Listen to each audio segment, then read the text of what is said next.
Сәлем достар, бүгін мен сіздерге WhatsApp-ты ноутбукке қалай қосу керектігін көрсететін боламын.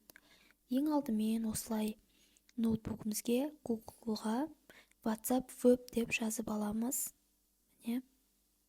Содан соң біріншісіне кіреміз. Кірген кезде бізде осындай QR тұрады. Содан соң өзіміздің телефонымызды ашып WhatsApp-ға кіреміз. Бізде настройкаға кіреміз. Настройканың жоғары жағында связанный устройствоға кіріп, привязкаға басамыз. Содан соң сол телефонды ноутбукке QR-на қосамыз.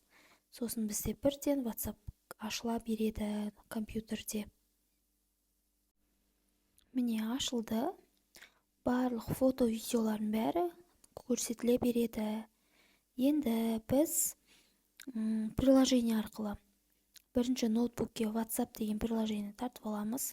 Дәл сондай телефоннан привязкаға басып, QR-дың үстіне қоятын болсақ, сразу приложениеға кіретін болады.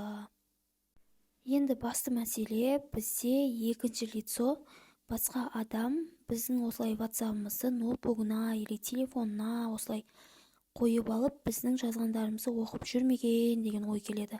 Ол оны тексеру үшін настройкаға кіріп, связанный устройствоға басамыз. Сол жерде міне қараңыздар, мен қазір екі жерге қосқанның өзінде міне шығып тұр. Осыны қайта-қайта көріп алыңыздар, тексеріп тұрыңыздар. Мынау екі жерге Windows дегенге басып, удалить етіп тастауға болады. Рахмет.